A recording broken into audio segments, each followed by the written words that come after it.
Okay, so Lord of the mysteries यानी मिस्ट्रियों के राजा ने धूम मचा रखी है। चारों तरफ इन्हीं के चर्चे हैं। काफी समय बाद एक ऐसा एनिमे आया है जिसकी इतनी हाइप हो, टेक्निकली डोंगवा। हर कोई बोल रहा है that this is gonna be peak fiction, पर जितना बड़ा इसका लोर है और जितनी स्पीड से ये चल रहा है, इसको समझने में लोगों को पीक फ्रिक्शन आ रहा है। एक तरफ है मिस्ट्री के क्लूज और दूसरी तरफ है याद रखने को हजारों चीजें जैसे sequences, portions, pathways, gods, countries, epochs और ना जाने क्या क्या। पर डरने की जरूरत नहीं है, मैं हूं ना। आज मैं बताऊंगा तुमको इसकी एंट्री लेवल लोर, ताकि तुम एनिमे को अच्छे से समझ पाओ और अपने दोस्तों के बीच रौला जमा पाओ। Let's start. एनिमे शुरू होता है एक अजीब सी फाइट से जिसमें हमारा मेन कैरेक्टर एक प्रेग्नेंट लेडी से लड़ रहा है। Not something to be proud of. तुम्हारा पहला क्वेश्चन यहाँ यही होगा कि ये क्या चल रहा है और क्यों दिखाया जा रहा है। तो टेंशन नॉट, ये बस आगे की एक बड़ी बैटल को टीज करने की कोशिश है, सोलो लेवलिंग फैंस को ये बताने के लिए कि एक्शन यहाँ भी मिलेगा, जाना नहीं। कहानी शुरू होती है जो मिंगग्रुई से, चाइना का एक नॉर्मल सा लड़का जो एक दिन ट्रांस माइग्रेट हो जाता है एक दूसरी दुनिया में। वो उठता है क्लाइन मोरेती की बॉडी में, एक हिस्ट्री ग्रेजुएट। इसको याद रखना, एपिसोड में मिस हो गया होगा। क्लाइन ने माइग्रेशन से कुछ समय पहले ही खुद को गोली मार के सुसाइड की है, या फिर शायद उसके सुसाइड करने से ही ट्रांसमाइग्रेशन हुआ है। क्लाइन लॉयन किंगडम की टिनगिन सिटी का निवासी है, जहां इस वक्त इंडस्ट्रियल रेवोल्यूशन फुल ब्लूम में है। साल है 1349 अकॉर्डिंग टू लॉयन कैलेंडर, लेकिन पूरी दुनिया की वाइब एकदम 19th सेंचुरी विक्टोरियन इंग्लैंड जैसी है। फैक्ट्रीज, स्टीम पावर्ड मशीन्स और सूट बूट पहने हुए लोग। इन्होंने इस एरा को बोला है आयरन एज, या फिर मोर इम्पोर्टेंटली फिफ्थ ईपॉक। अब ये ईपॉक्स क्या हैं? ईपॉक्स हैं एलओटीएम की दुनिया के मेजर हिस्टोरिकल एराज, जिससे इस दुनिया की टाइमलाइन को डिफाइन किया जाता है। इसको तुम इंडिया के युगों से कंपेयर कर सकते हो। जैसे हमारी टाइमलाइन सतयुग, त्रेता युग, द्वापर युग और कलयुग में डिवाइडेड है, ऐसे ही इनकी दुनिया ईपॉक्स में डिवाइडेड है। अभी फिफ्थ ईपॉक चल रहा है, यानी कि इससे पहले first, second, third and fourth epochs भी रह चुके हैं, और हर ईपॉक एक बड़े सिविलाइजेशन चेंज को रिप्रेजेंट करता है। फर्स्ट ईपॉक के बारे में ज्यादा कुछ नहीं पता है, लेकिन इसको यूनिवर्स का स्टार्टिंग पॉइंट बताया गया है, लाइक बिग बैंग मान लो, या फिर डायनासोर्स का टाइम मान लो। सेकंड ईपॉक है एज ऑफ मिथोलॉजी, जब गॉड्स धरती पर रहा करते थे। थर्ड ईपॉक में सिविलाइजेशंस देखने मिली। यहाँ पर मैजिक, बियॉन्डर एबिलिटीज और हाईएस्ट लेवल की सीक्वेंसेस, यानी कि गॉड्स ओपनली एग्जिस्ट करते थे। इसको तुम महाभारत वाले टाइम जैसा समझ सकते हो, जब आदमी के पास भगवान जैसी ताकत रहती थी। फोर्थ ईपॉक में फ्यूडल किंगडम्स आ गए और चर्चेस पावर में आ गईं और नोबल फैमिलीज का राज हुआ। सीक्रेट सोसाइटीज एंड कल्ट्स का भी ओरिजिन हुआ और बियॉन्डर ऑर्गेनाइजेशंस फॉर्म हुई। फिफ्थ ईपॉक करंट टाइम है, जो कि आयरन एज है। इस टाइम में दुनिया मॉडर्न है और ये बियॉन्डर्स और ये जादू टोने वाली चीजें किस्से कहानियां बन गई हैं। लोग अपनी नॉर्मल जिंदगी जीते हैं और बियॉन्डर्स छुप के काम करते हैं। नाउ बियॉन्डर्स किस बला का नाम है? बियॉन्डर्स को तुम विजार्ड्स या फिर जुजुत्सु सॉर्सरर्स की तरह समझ सकते हो। बेसिकली इनको तुम सुपर हीरो समझ सकते हो, बस ये थोड़े से फैंसी हैं और काफी कॉम्प्लिकेटेड हैं। इनके पास भिन्न भिन्न प्रकार की मैजिकल एबिलिटीज होती हैं depending on their pathway. Total 22 pathways हैं, जो कि 9 सीक्वेंसेस की पोशंस के थ्रू क्लाइंब किए जा सकते हैं। जो बियॉन्डर्स खुद के दिमाग या पावर पर कंट्रोल खो देते हैं, या कोई बियॉन्डर अपनी एबिलिटीज का इस्तेमाल गैर कानूनी रूप से करता है, तो उसे ये लोग ठिकाने लगाते हैं। और ऐसा ही कुछ स्टार्टिंग में भी हुआ था। जो लोग स्टार्टिंग में क्लाइंट को ढूंढते हुए आए थे, वो लोग दरअसल एक सीक्रेट पुलिस है, नाइट हॉक्स, जो कि supernatural incidents, occult crimes and Beyonders के थ्रेट से डील करती है। ये particular group church of Evernight goddess के लिए काम करता है, और ये लोग स्लीपलेस पाथवे के बियॉन्डर्स हैं। अब ये स्लीपलेस पाथवे क्या है समझाऊंगा, पाथवे और सीक्वेंसेस भी समझाऊंगा, लेकिन उससे पहले तुम्हें जानना पड़ेगा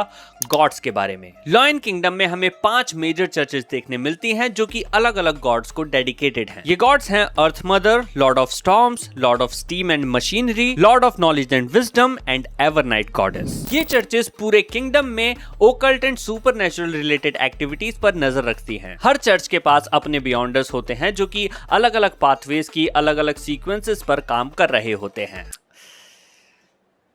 बताता हूँ। पाथवेज को तुम मैजिकल लोगों के लिए अलग अलग फील्ड में करियर की तरह कह सकते हो। आप शुरुआत में एक करियर चूज करते हो और फिर उसी करियर पर रहते हो। अगर आपने इंजीनियरिंग चूज की है तो आपको बीटेक के बाद एमटेक ही करना होगा, आप एमबीबीएस नहीं कर सकते। तो इंजीनियरिंग आपका पाथवे हो गया और बीटेक एंड एमटेक आपकी सीक्वेंसेस हो गई लैडर क्लाइंब करने के लिए। अलग अलग पाथवेज में अलग अलग मैजिकल एबिलिटीज होती है। नाइट हॉक के कुछ मेंबर्स स्लीपलेस पाथवे के मेंबर्स हैं, तो उन्हें नींद की इतनी आवश्यकता नहीं है और उनकी शक्तियां रात में और ज्यादा बढ़ जाती हैं। सीक्वेंसेस में आगे बढ़ने पर वो लोग घोस्ट एंड स्पिरिट्स से भी लिंक एस्टेब्लिश कर सकते हैं और तो और किसी के ड्रीम में भी इन्वेड कर सकते हैं, जैसा कि फर्स्ट एपिसोड में क्लाइन के साथ हुआ भी था। और क्लाइन से याद आया, हमारे क्लाइन ने चूज किया है सीयर पाथवे। क्लाइन वो बंदा है जो कहता है मैं देख लेगा तेरे को। इस पाथवे के लोग hidden truths and even future तक देख सकते हैं और इस तरह के टोटल 22 पाथवेज हैं। अब सबकी इन्फॉर्मेशन देना तो थोड़ा सा ज्यादा हो जाएगा और शायद थोड़े स्पॉयलर्स भी हो जाएं, बट ये जो 5 गॉड्स मैंने बताए इनके अंडर ये पाथवेज आते हैं। इसको पॉज करके अच्छे से पढ़ लेना। नाउ इन पाथवेज में संग जिनवू की तरह लेवल अप करके फुल गॉड लाइक पावर्स पाने के लिए बियॉन्डर्स को लगती हैं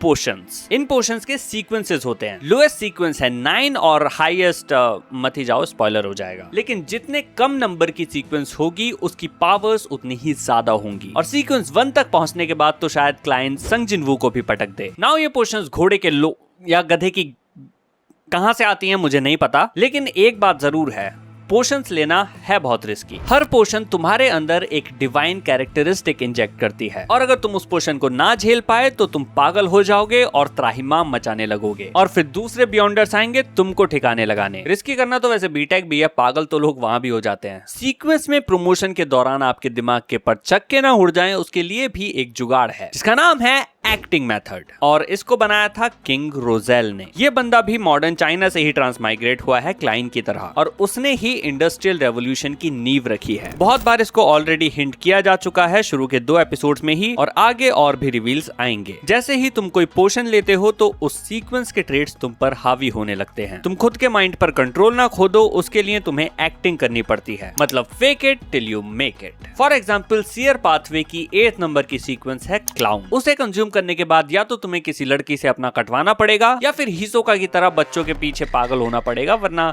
दिक्कत हो सकती है। वैसे क्लाउन तो तुम हो ही जो उसके लौटने की उम्मीद आज तक लगाए बैठे हो।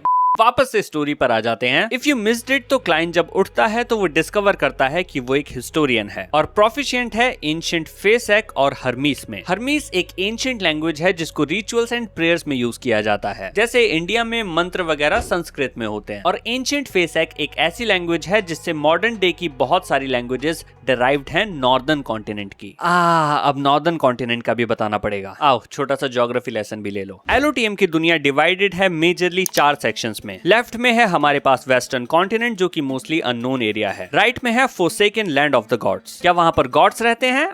I don't know. ऊपर की तरफ है नॉर्दर्न कॉन्टिनेंट और नीचे है सदर्न कॉन्टिनेंट। इन दोनों को अगर तुम ध्यान से देखोगे तो ये तुमको नॉर्थ अमेरिका और साउथ अमेरिका जैसा दिखाई देगा। हमारी मेन स्टोरी मेजरली सेट है नॉर्दर्न कॉन्टिनेंट में, जहां पर हमको 7 कंट्रीज या फिर किंगडम्स देखने मिलते हैं और इनकी इंस्पिरेशन रियल वर्ल्ड से ही आती है। जैसे लॉयन किंगडम इंस्पायर्ड है विक्टोरियन इंग्लैंड से, इंटिस रिपब्लिक इंस्पायर्ड है फ्रांस से, फेसेक इंस्पायर्ड है जर्मनी से, फेना पॉटर हैरी पॉटर से और देसी बे सविता भाभी से, आई मीन एशियन कंट्रीज से। सदर्न कॉन्टिनेंट में है बलम पिचकारी, एक ईस्ट पे मारी एक वेस्ट पे मारी। यहाँ पर हैं अमेज़न जैसे जंगल्स और एंशिएंट रूइंस। आगे की स्टोरी में हमें यहाँ का भी लोड देखने मिलेगा। साथ ही सोनिया गांधी ने अपने नाम का आइलैंड भी बनवा रखा है और खुद के नाम का सी भी है। इस सोनिया सी और नॉर्दर्न सी को ट्रेड रूट्स के लिए यूज किया जाता है। बाकी बर्सर्क सी बर्सर्क है, वन पीस के ग्रैंड लाइन की तरह। फॉक्स सी को तुम बरमूदा ट्रायंगल जैसा मान सकते हो। फॉक्स से कवर्ड है और चीजें यहाँ पर गायब हो जाती हैं। Sea of Ruins is kind of like Atlantis. वहाँ डूबी हुई सिटीज हैं और रियल वर्ल्ड से कंपेयर करोगे तो Sea of Ruins literally Atlantic Ocean है। I just love it when a writer goes into such detail about the world. Now वापस आ जाते हैं लैंग्वेज पर। एपिसोड 1 में हमें क्लाइन की डायरी दिखाई जाती है जिसमें लिखा होता है कि क्लाइन के दोस्त वेल्च को एक एंशिएंट नोटबुक मिली थी और ये 29 मई की बात है। एज हिस्टोरियंस उन्होंने 20 जून को इसका फर्स्ट पेज डिसाइफर कर लिया और उन्हें पता चला कि ये 4th ईपॉक की बुक है जिसको लिखा है एंटीगोनस फैमिली के किसी मेंबर ने, जो कि 4th ईपॉक की एक नोबल फैमिली रही है जिससे सीयर पाथवे जुड़ा है। सेम पाथवे जिसे बाद में क्लाइन भी अपनाता है। साथ ही हर्मीस में ये भी लिखा होता है कि everyone will die including me. We can assume कि क्लाइन इस नोटबुक में छुपा कोई एंशिएंट रिचुअल परफॉर्म कर रहा होगा and at the same time हमारा प्रोटैगनिस्ट भी